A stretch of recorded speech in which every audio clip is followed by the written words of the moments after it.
Halo guys, balik lagi di channel Workshop. Hari ini kita mau nyoba gimana sih cara ngitung rasio untuk motor manual atau motor gigi. Nah, di sini kalau kalian mau ngitung perbandingan rasionya, kalian butuh beberapa faktor seperti yang pertama RPM, terus ukuran gigi primer dan gigi sekunder. Nah, kalau kalian nggak tahu, kalian bisa searching atau enggak kalian hitung manual yang ada di motornya. Yang gigi primer ini maksudnya gigi yang di batang kruk as, sedangkan gigi sekunder gigi yang berada di rumah kopling yang terhubung ke as rasio. Nah, ini gear depan, ukuran gear depan. Nah, ini ukuran gear belakang. Nah, lalu radius roda ini maksudnya jarak dari poros as atau tengah as ke ujung roda, ujung ban. Nah, saya sekarang ambil contoh dari motor saya aja yang Karisma. Nah, jadi di sini saya naruh RPM-nya 1200 karena emang kemarin hasil dynonya powernya cuma bisa sampai 12.000. Nah, untuk ukuran gigi primernya Karisma itu 20, gigi sekundernya 67. Setelah itu gear depannya saya pakai ukuran 15, gear belakang 39. Lalu radius rodanya kurang lebih untuk ring 17 dengan ban 60-80 itu di 237. Nah, sekarang kita ngitung speed atau kecepatannya. Nah, kecepatan ini maksudnya apa sih? Nah, jadi maksudnya kalau kita berada di gigi 1, kecepatan yang dicapai saat RPM-nya 12.000 itu berapa? Nah, nanti kita masukin persamaannya. Nah, sedangkan RPM dikali gigi primer dibagi sekunder, situ tutup, dikali lagi rasio depan dibagi 6, disitu tutup lagi, dikali lagi, ini dibagi ini, itu tutup lagi, dikali. Nah, yang ini 0,10472. Nah, itu tuh untuk merubah radiusnya ke keliling. Terus radius velg dibagi 1000. Nah, dibagi 1000 ini ngerubah dari satuan milimeter ke meter. Tutup kurung.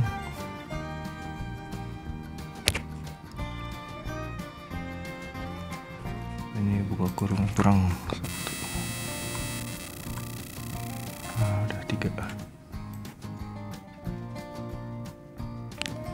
Situ dibagi 1000 dikali 3600.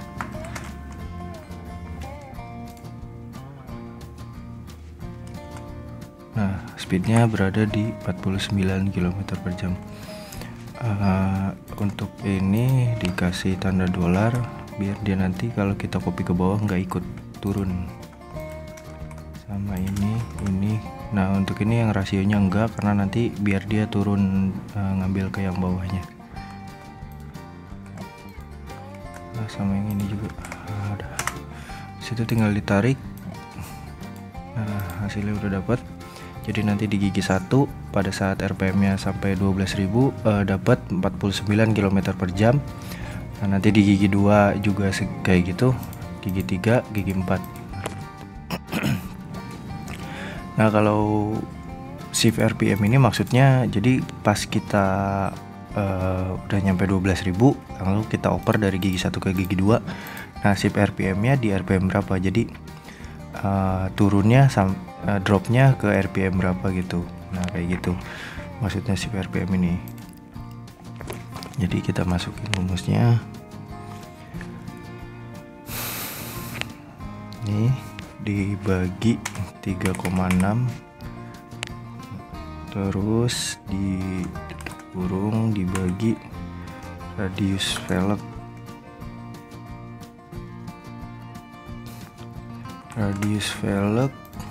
dibagi 1000 Kayak tadi sebenarnya sama mirip-mirip sama rumus yang awal, cuma ini urutannya dibalik aja karena mau yang kita cari kan RPM-nya. Tutup dikali rasio kanan yang ini dibagi rasio kiri, habis itu tutup lagi dikali lagi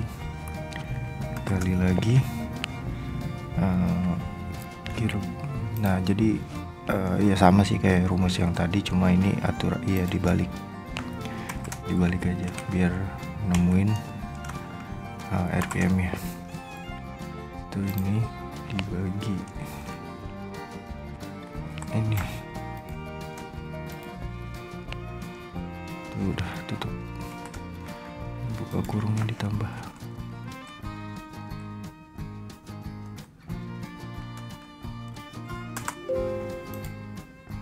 Nah, jadi nanti perpindahan gigi dari gigi 1 ke gigi 2 itu, jadi pas masuk gigi 2 RPM-nya bakal jatuh di 7400 kayak gitu kurang lebih. Nah, ini tinggal dikasih yang ini nih, tanda dolar.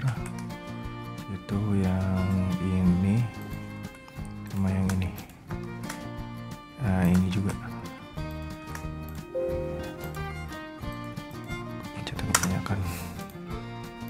Ini salah nih.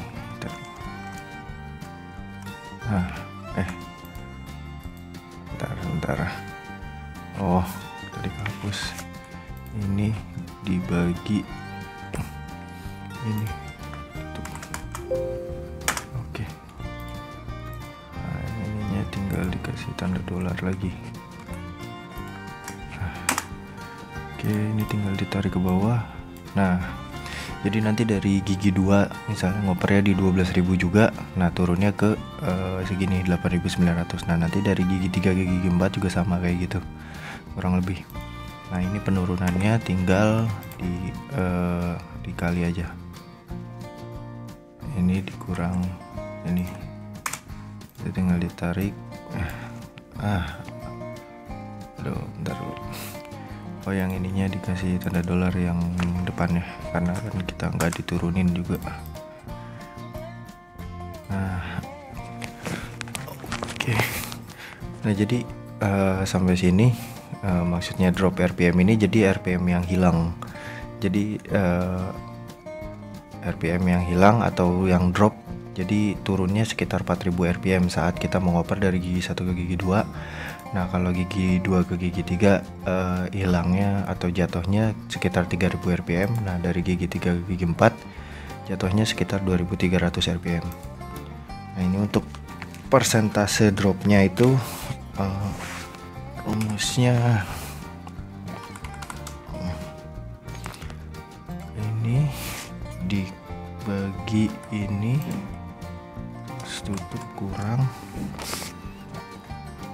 ini, buka kurang dulu, ini dibagi ini, tutup kurung, dibagi dibagi yang atas lagi, kurung dikali 100 karena biar persen. Nah, 38%. Ini tinggal kita tarik aja ke bawah. Nah, kayak gitu.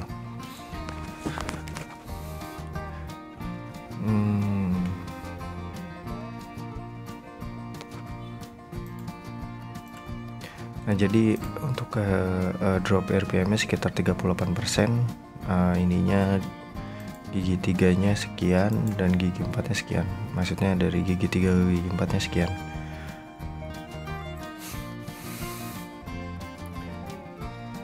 Nah, bagaimana cara menentukan drop ship atau ship yang bagus atau RPM jatuh yang bagus ya? Nah, jadi kalau kalian mau nentuin ini, kalian harus melakukan dyno karena kalian perlu tahu karakter torsi maksimumnya di berapa gitu. Jadi bagusnya ship dropnya ini atau ship RPM-nya dia berada di torsi maksimumnya tuh. Nah, saya coba ambil gambar dari hasil dyno karisma yang kemarin. grafik dynonya sebentar di sini. Nah, ini dia.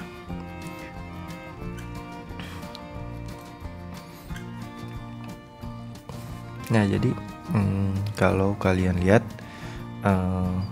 shifting yang bagus itu atau shift RPM yang bagus itu, jadi ini grafiknya yang biru ini torsi, sedangkan yang merah ini horsepower. Nah, jadi shift yang bagus itu dia berada di rentang saat torsinya sedang maksimum. Jadi dari range kasarnya 7400 hingga bisa sih sebenarnya sampai sini, karena kalau di titik yang menyilang ini dia di situ torsinya sedang torsinya maksimum dengan horsepower yang tinggi. Jadi bisa saya bilang dari 7400 hingga 9700-an. Nah, jadi untuk spek yang ini mungkin untuk gigi 2-nya harus agak sedikit ditingkatkan ya, karena ini terlalu pas banget gitu, pas banget di bagian bawah, tapi sebenarnya masih masuk kriteria untuk gigi yang cukup yang baik gitu. Nah, kayak gitu.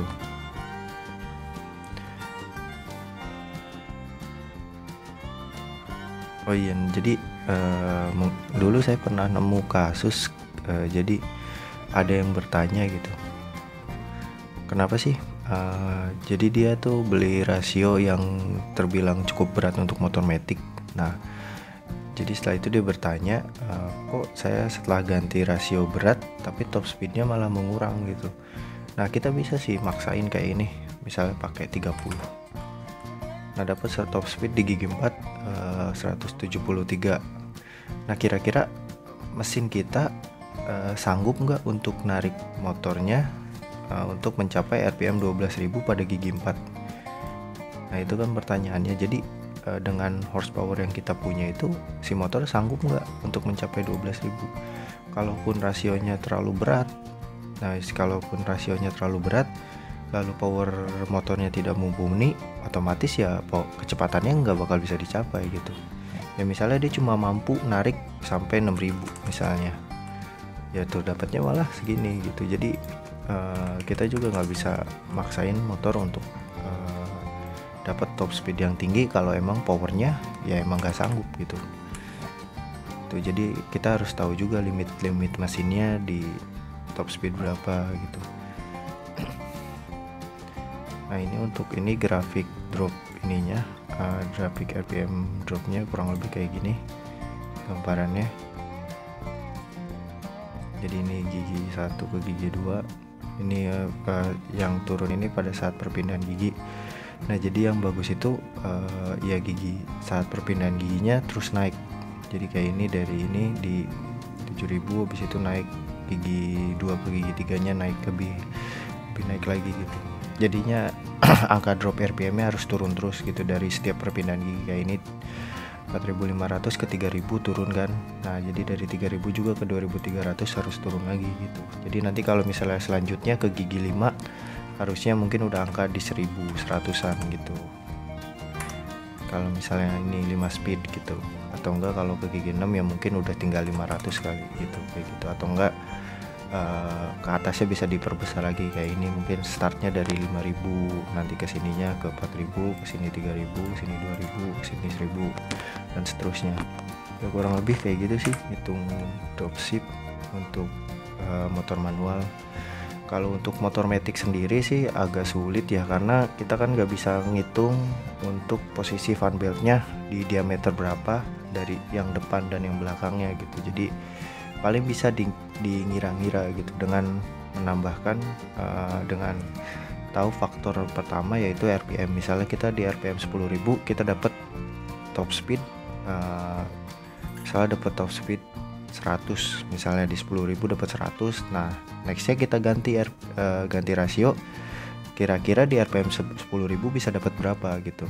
Nah, paling kalau untuk matic bisa dibuat seperti itu gitu. Nah, jadi kalau ini kan gigi satunya di 7.400, kalau kita mau rubah ke misalnya 7.600, kita tinggal coba aja rubah angkanya. Nah nanti ini saya taikin dulu ke atas deh biar kelihatan.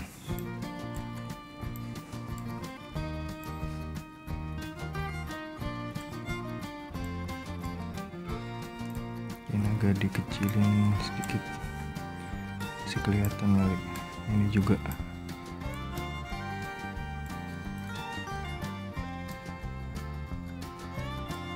format on the top.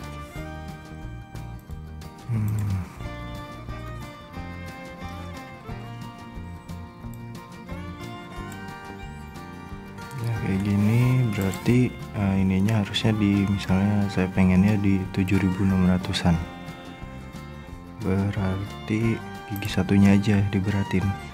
Jadi ini misalnya pakai 1534. Nah kayak gitu kurang lebih. Nah ini di 8.000 bisa sih tuh.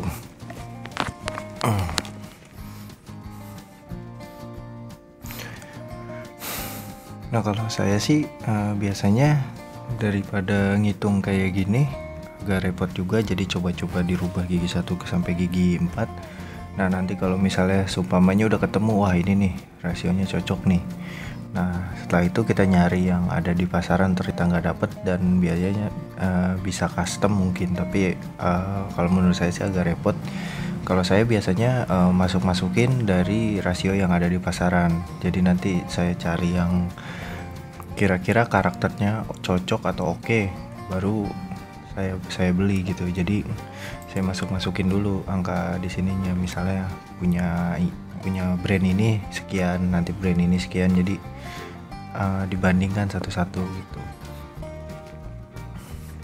Nah, ini misalnya jadi 10 tuh kayak gitu kan, turun dia kayak gitu.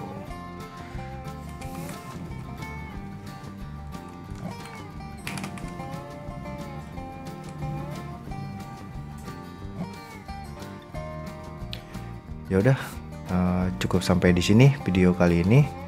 Semoga videonya bermanfaat. Sampai jumpa di video selanjutnya.